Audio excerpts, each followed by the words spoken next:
success, which leads me to believe that these fees are predominantly the source of income to pay for land. And they're saying that we have to raise the fees in order to pay for the land, because that's the predicament I've heard property owners be in. They want your land, but they don't have any money to pay for your land. Therefore, you have to give up your land somehow, some way for other benefits. These fees will go into a pot so that they'll give the county the ability to actually purchase land. That is correct. And the vote was 13-4, 13 yes, 4 no. Is that correct? That is the case at the RCA board. Okay, thank you. Absolutely.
Pot so that they'll give the county the ability to actually purchase land. That is correct. And the vote was 13-4, 13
in terms of the Endangered Species Act, and by not being compliant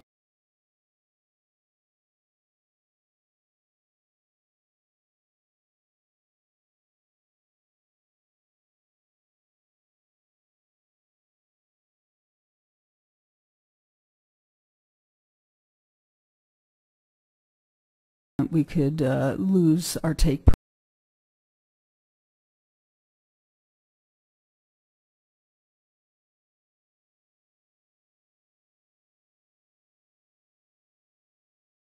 permit, which means that we could end up doing development the way it used to be done before the multi-species plan, and at that time it would be each developer or property owner that was looking to develop negotiating individually with the wildlife agencies to find a solution.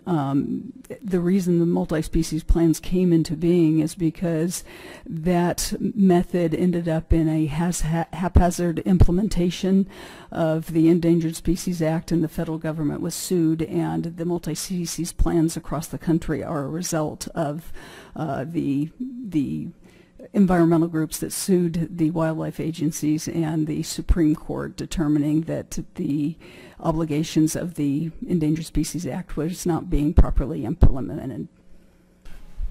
Well, and that answers that question. I really don't have a problem with the Multi-Species Habitat Act. What I have a problem with are the absolutely outrageously excessive numbers that we're sitting here looking at, and they're going, well, we want to go ahead and increase it by 0.762%. You go, well, that's nominal. Yeah, it's nominal to anything you can compare to their fee schedule right now. It's absurd.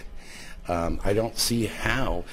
After looking at it and reviewing it, it seems that they've kind of lost the spirit of what this was created for, or am I correct? I mean, it just seems extraordinarily excessive. Well, I think part of the challenge is what is the value of land, and being able to come up with a funding amount that would allow for the purchase of land. And as we know, the cost of land increases, and we have a variety of different valued properties depending on their locations. So the fee is established to be at an average amount that would allow for the purchase of land. If it was too low, there would never be enough funding to accomplish the objectives of the plan. On that note, at this point, we're obligated. We have no choice. And I did speak with BIA as well as Mr. Gibbs has spoken when, and Mr. Blankenship said the same thing. My concern is at what point does this stop, or we keep adding on and adding on to a point to where people run from us when they see the cost of what these impact fees are going to be. Because, again, these are on top of DIF, TOMF, and standard fees. Is that correct? That is correct. Okay. Thank you very much. Thank you, Mr. Ingram. You have raised some good points, and my comment would be that we're all concerned about the amount of the fees, but in many respects, when we signed up in 2003, well, the folks who were there then didn't understand the full ramifications of what they were doing. It's clear that the ramifications of not continuing with this particular owner's fee is that, for instance, would be that Kaiser, a rather large project that we certainly want here, then they would have to negotiate on their own with the wildlife agencies. And I would point to the fact that the Cantu-Galliano interchange off the I-15 took 10 years to get through the process with the wildlife agencies before they could move forward. And that is why MSHCP and RCA came along in the first place, to correct those inequities. So while we may not like this all that much, we're kind of stuck. The other comment I would like to make is, and I agree with you, Councilmember Ingram, the fees are of concern, and any incremental amount is always a concern to the council, especially when we're trying to attract business here. But in this case, there very well could be an exchange, as Ms. Kinzer mentioned. If we lose our take permit, development will have to play by the old set of rules, and while they won't have these fees, they may have more fees, and more likely than not it would be time. to do their own studies. In this case, they get out of doing some of that because they've pre-designated these areas of land they would like to purchase. Therefore, development in other areas doesn't have to go over all of the hurdles that used to be required. So there's a little bit of a trade-off. Nevertheless, increase in fees always is a red flag and causes attention to make sure we iron these things out. So I appreciate the comments by my colleagues. Okay, my take.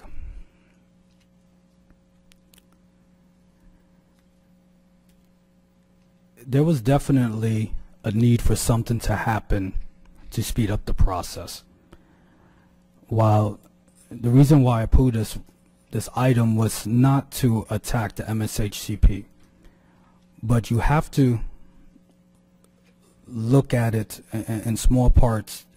The primary reason was to speed up development getting built for commercial side, and it took very into account the private homeowners. They really did not look at it from that aspect, and for the private homeowner, it's astronomical, some of the fees that they're trying to levy, and having almost a one-size-fits-all approach to how they go about their fee schedule. That's the first concern. The second concern is when we look at the votes, and you only see, I think was 13 yay votes and only 4 objecting to it. You can say, well, you know, that's a pretty good number of representatives from different areas who are professional and have read and has a good, strong understanding of the plan. The problem is that it's somewhat skewed. If you look at the areas that object to it are the areas that are still growing. So while I completely agree that we're having a hard time getting funding from the federal government, it doesn't mean I want to pay for the whole plan on the backs of development in Murrieta. So that's another concern of mine. You could pick any of the areas that said no. Most of them have pretty much built out to a pretty significant level. Thus, it really doesn't impact them the same way it would impact, let's say, a Murrieta. So that's another concern of mine. If we were to vote no for this, there is no way that we're going to get, how do I phrase this? MSHCP, the RCA, in order for it to function, needs the member cities to be on board.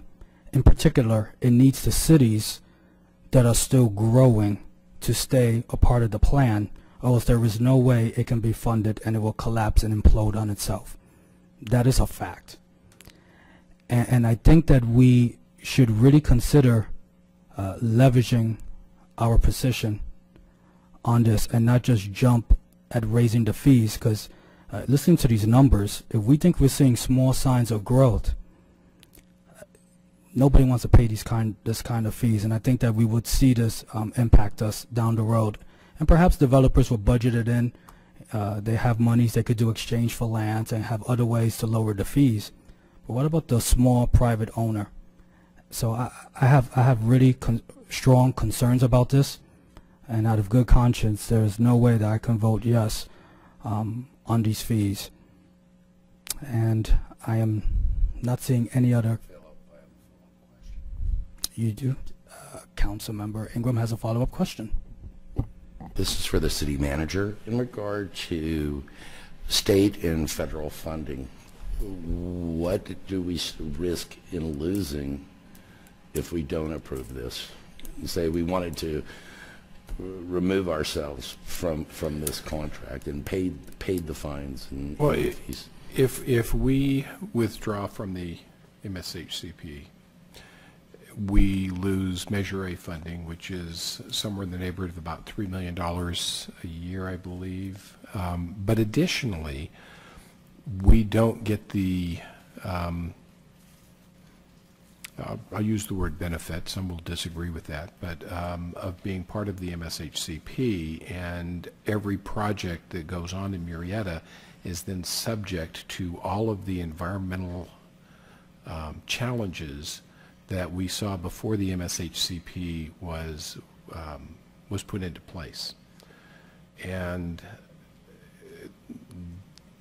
that was prior to my coming here, but everything I've ever heard about it is, as frustrating as the MSHCP process can be, the process without it is considerably worse. So it's not just the loss of money, it's the added steps, the added hoops, the added risk that developers go through by not having the MSHCP. And Ms. Kinzer probably can speak to that better than I. If I may, I have a follow-up question to council. Is there an automatic trigger that if we decline this fee, automatically they're going to kick us out the plan? I don't believe so. I don't believe so neither. And again, there is no question that if a big city like Murrieta was to pull out of this plan, and if we were to, for some reason, and I'm not promoting this, but if we were for some reason to go back to the old ways, there is no way that the RCA, it will literally implode on itself. I just cannot see how we will not get a phone call. We will get a phone call tomorrow. They're going to ask us what happened, but there's no immediate trigger, and there's no way that they're going to go and kick Murrieta out of the plan. It's just mathematically, I just don't see it. Mayor, if I can add in on this. A couple of years ago, the city had a discussion, probably 3 or 4 years ago, about a TUMF fee reduction through WRCOG. And the city of Murrieta declined to participate in the reduction. The reason, and I think a lot of cities didn't catch this, but the city would be on the hook for the lost revenue. Essentially, the city would have to make it up one way or the other for the lost revenue. I don't know if the same thing applies here, but that is a possibility that 0.75%, the city would somehow have to come up with it. That is absolutely two different contracts. Well, I understand. Different. If you read the verbiage that was sent to the city, they recommended that we added the increase. If it was mandated, just looking at it and the professionalism of the RCA, they would have stated that you are required to raise the increases. The letter to the city says they recommend that we adopt the changes to it. In fact, because of that verbiage, I actually did contact the city attorney and asking, everything that I've read and everything that's been said here is 100% accurate. If we do not adopt this, the RCA can hold us. I believe there are some fines attached to it, and the biggest penalty would be that we would be removed from the plan if they so choose, thus going back to the old ways. My position is, and I'm still speaking too close to this mic, that they will not, off the bat, initiate removing us from the plan, because there is no way, because other cities would just follow suit. You will have Lake Elsinore, you will have Hemet, other cities that are who voted no on this will say, well, we're not going to do this, and thus that will create leverage. And there's nothing wrong in exercising leverage on this, especially when the fees significantly can impact our residents. Now, I have some council members in the queue. I do not know if that's owed or not. I'd like to comment. Council member Long, you are actually first in the queue. So just to add to that, there was a lawsuit some time ago concerning MSHCP and a city that didn't reduce their fees but kept their fees. The RCA prevailed in that lawsuit, and the city not only had to pay them the fees but had to pay them a cumulative interest. So it's something to look into. It was different than the COG lawsuit. So it's different. Okay. So it's something worth looking into. I'd hate to put our city and the taxpayers in financial jeopardy by paying fines and a cumulative interest on a lawsuit. So just something to consider. I would, and we have other speakers, and I completely agree with you. I did ask at the time it was presented categorically. I do trust the wisdom of prior council members, and two of my colleagues previously felt it was a good idea to vote no on this. Moving forward, even though we have other speakers, perhaps moving this and get more information before we hastily vote on this might be a good avenue of approach. Councilmember Ingram, are you again in the queue? Yes. So a couple other questions, Mr. Kinzer. Regarding existing infrastructure, bridges, overpasses, on-ramps, off-ramps, as we go to do expansions in the future, and we are trying to implement our general plan, our specific plan, will those fees impact us as well from a remodel or rehabilitation standpoint? We do need to pay the MSHCP fee for any of our public works projects. It's not on a per acre basis. It's based on 5% of the construction value. And just to add to that, because we have two, we have the MSH for the kangaroo rat. Their plan, RCHCA, is once the project is first starting, but once it's been developed, they don't receive any other additional fees. However, the RCA, hate to say learned from that, but remodeled their plan so that even if you build out the first time, but if Kaiser was to come back and add additions or any type of changes, they would get fees as well. Not seeing any other council members speaking, Madam City Clerk, are there any speakers in the queue? Yes, first up is Howard Umdahl, followed by Bob Cowell. Good evening, sir. Good evening. I was here in 2003 when they adopted that program, the MSHCP. Prior to that, the developers had to go through the whole process was set up to protect the environment, and that was the idea that we needed all these species were becoming listed as endangered. We had a fly in San Bernardino that was showing up every 5 years, and that cycle, we'd have to wait 5 years to develop property if there was a potential for that fly to be there. This is the absurdity of the process. So MSHCP was developed with the idea of streamlining it. It surprised me that we weren't able to get rid of or include the kangaroo rat fee within the MSHCP. Well, my take on that is that it's because we'd created a bureaucracy that had been ongoing for about 10 years of collecting fees for preserving land specifically for the kangaroo rat. Well, that agency couldn't dissolve. We still have that separate agency. This is the problem in creating agencies. We never get rid of them. Once they're there in perpetuity. So what we're trying to do is streamline things. Now, the process that we're doing right now, what you're suggesting, and not joining in, is really what we're trying to do is let's get more bang for our buck. Let's manage those dollars better. The environment is probably getting hurt worse because people are going out and destroying habitat in order to not have them there when they do their biological research. It's a flawed system, and we need to find a better way of doing this. And I'm not sure what it is, but what I'm hearing tonight is a good step, is to stop saying, hey, we're just going to say yes to everything that comes out of this agency that's made. I'd be curious to know how much of that money that they collect is used in the process of maintaining the RCA. How much is actually going to acquire land? Well, those are my comments. Thank you. Thank you, sir. Next is Bob Cowell. Good evening, sir.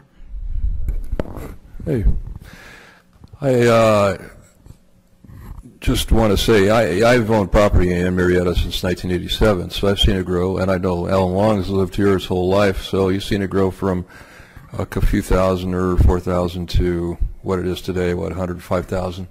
So we've seen quite a bit of growth over the years. I came to Murrieta to kind of get away from LA City and all the regulations and rules and everything. One of the things that I'd like to say is that, you know, people here have asked me, how come people are so apathetic? How come there's nobody coming to our meeting? How come nothing gets done? And I'll tell you one thing, in a country that is free, you have people that freely speak, and the people that are over them listen. And I'm not saying that you don't listen. I'm saying I'm just asking you, when the federal government, when the big government tells you to jump, I see that everyone here has to jump. Because the rules are there, you're not going to get the money unless you jump. Okay, what's the next rule that's coming down the line? When will they say, okay, you're going to need to do this in order to get more money? We're not going to give you money unless you do this. We can't build any more churches in Murrieta. I'm making stuff up at the moment. I'm not going to build any more churches in Murrieta, or if you do, you won't get any money. I'm just making things up that can happen in the future in a dictatorship. And if my relatives who came from Germany, who left Germany because of the problems that were there of the same kind that you're seeing here happen in the United States, they left because Germany was going to hell in a handbasket. And my relatives saw that. And my relatives in Sweden saw that too. So that my grandfathers who came here but have come for freedom. And when Roosevelt, I'm sorry if any Democrats are here, Roosevelt came here and came and they said, hey, that's the same guy that we left over there in that other the countries we came from, because he brought in a lot of these regulations or rules that we live to today. And so I think, though, that if you stand up, we stand up as not just one city. We need other cities to stand up along with us. As what's WRCOG for? If you have WRCOG, why don't you use it for a good reason of standing up against the federal government and saying we're not going to do this? Wouldn't it be great if we were taxed at the city level and the state had to beg for our money for the state to function, and then the federal government would have to beg from the state to get their money? Wouldn't that be a system that would really be free? Wouldn't we feel like we could come to City Hall and feel like we're just a free Americans like we used to be? Anyway, thank you. Bye. I think I see a potential speaker coming up. Is it for this item, ma'am?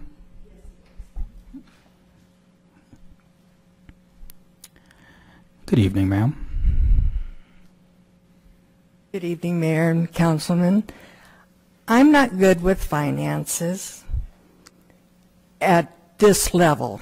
I can manage my household. But as I said a couple of weeks ago, who wants to deal with somebody that breaks their word?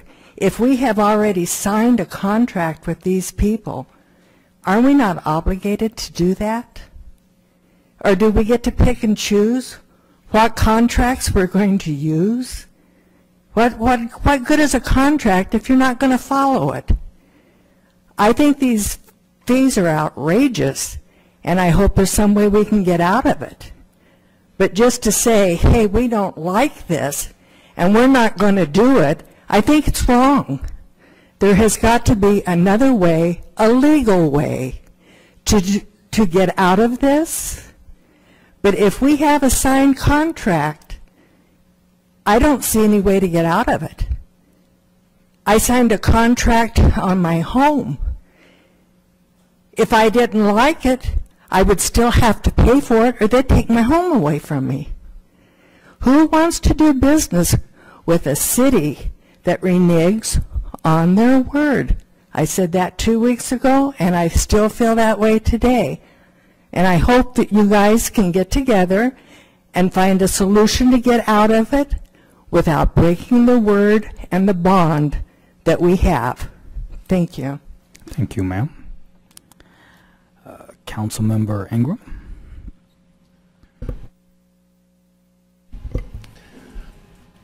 I don't know that I feel comfortable saying that I would prefer to see a no vote on this, because I don't know what the impact is. I think I would feel more comfortable getting a consensus from my colleagues to go back and review this, to look at the dollar amounts and see what the return on investment is and what the impact is before we make a decision that may end up getting us into a lawsuit or costing us millions of dollars to defend or purchase our way out of. And I have no numbers before me to make an intelligent decision. It would be an ignorant decision to sit here and go, well, if it's $550,000 for 300 units, how many dollars have developers that have worked within our city limits, have they paid in, and what was the rate of return on investment to our city and what we have? Is there a way to get that information? Excuse me. Yes, we do have annual reports that we provide on the dollars collected from the city and transferred to the Riverside Conservation Authority, and they also provide annual reports on what the monies were utilized for. So there are annual reports. Has that been provided to the dais? I don't believe they have, but they are readily available. We can make them available. If I may, I probably should make this known. I always bring every agenda packet, and I keep it on my desk for the 2 weeks, or really the month, until I get the new packet, in case any of my colleagues ever want to take some time to look at it. I probably should try to get a digital copy so we could put it up on the website, perhaps for our citizens to see, so I will do better in that endeavor. I'm not seeing any other comments, so I will have to agree with Councilmember Ingram. I really would like to, I have some legal questions that were raised. I really want to know, what is the ramification? What are the fees, fines, if any? And again, I just want to throw it, I never comment on citizen comments because I believe that they have the right to speak and shouldn't feel intimidated. I just want to say that I do believe that a word, keeping your word, is vital, and that is not what I'm looking for, to go back on our word. I want to know what is our rights as a member to the RCA. I would never vote to renege on any agreement, whether it be for our cleaning crew all the way up to an organization like the RCA. So I'm asking perhaps that we can bring this back at a later date with exactly what is the legal ramifications and how we can, what are some of our options. Well, I'm willing to delay this so we get more information, but I'm going to tell you right up front, this is not about the Constitution of the United States of America. This is about developing the city of Murrieta. We have signed a contract, as was indicated. What we know for sure is that we will lose Measure A funds. Measure A funds are what pays for your local streets and roads.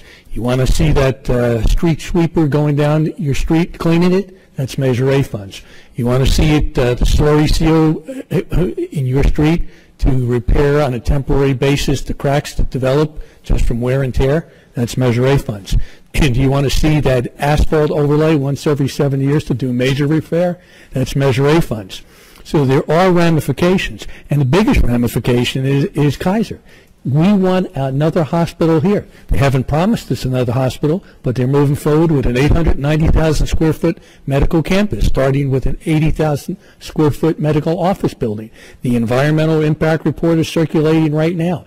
If we decide, based upon more information, that we think we want to pull out of the RCA, there will be serious ramifications. Now, the mayor may be willing to say we have leverage. No, we don't have a lot of leverage. The leverage is to those in government right now at a level above us. And if we go against them, will they pull the trigger? Well, let's put it this way. Are you willing to put the gun in your mouth and hope that there's no round in the chamber? And that's what we'd be doing with the economy of the city of Murrieta. So I will go along with delaying this for several weeks, and I would request that we invite Mr. Landry, the director of the RCA, to come here and let him make the presentation about why this is important and what the ramifications are. In addition to that, I'm sorry, Mayor, I was in the queue. I'd like to just add on to that, and I think going back, I think we've seen the MSHCP in a negative light, and I'll be the first to tell you, I don't like everything about the MSHCP, and I think there are certain portions of it that frankly aren't fair to the small parcel owner. There's no incentives for them. However, the plan does have quite a few incentives for larger parcels, and in this case, as Councilmember Gibbs pointed out, developers, increase in density, reduction of fees, tax incentives. There are a tremendous amount of advantages for a developer. Not to mention, what Councilmember Gibbs didn't mention, is hoops that they would have to jump through if the plan did not exist. Yes, there is much room for improvement, especially on those smaller parcel owners, but there is a tremendous amount of advantage for developers and large property owners with the plan. So a lot to think about. Out of respect for my colleagues, if you feel you need more time and more information, I will give my consensus as well. But I just ask you, think about the entire plan, not just the negative portion that we've heard about here locally with the small property owners. I'm just going to conclude with this. Well, first off, any decision I make on this dais, I always take the Constitution into consideration. I just want to be on the record for that. However, I did not hear any constitutional challenge brought up on the dais or any other speakers, but regardless, I do always look at it from a constitutional perspective. Second, I never try to destroy a program without a better solution. I wish I was smart enough to have a better solution, but I am not. I was not advocating pulling out of the RCA at this time because I cannot think of a better solution. I'm suggesting that we should not go and raise the fees for the RCA. I really hope that we're still having technical difficulties, because as a negotiator, you should never suggest that you don't have any leverage when you're dealing with individuals. We most definitely, as a big city that is developing, like the Kaiser project, that is potential money for the RCA, which we've all agreed cannot get funding from the federal government. So absolutely, we have leverage. And there's nothing wrong in merely asking some questions, and I think it is an absolute great idea to have Mr. Landry come up here and give a good presentation. I would love to hear legally what standing do we have, what is the consequences, and again, I am not suggesting that we should pull out the RCA at this time, because again, I have no solution to replace it, and that would be irresponsible. So at this point, I'm not seeing any other speakers in the queue. If someone would like to make a motion. I'll move that we delay this to a date certain. This will be dependent upon Mr. Landry's calendar, but I would hope that the city manager would be able to work it out that it's certainly either the next council session or the one after that. I would throw in that the second meeting in May falls on the Tuesday of ICSC, where we'll have all the council members. So my presumption would be that that meeting would be canceled. So that puts it either the next meeting, if we could swing it that quickly, or the first meeting in June. So be it. I would also suggest that we contact those other cities and out of curiosity to see, are they going along with the fees? Because perhaps if you have 3 cities, you know, this leverage thing might get a little bit bigger. Is there a second? I'll second the motion. Please cast your votes.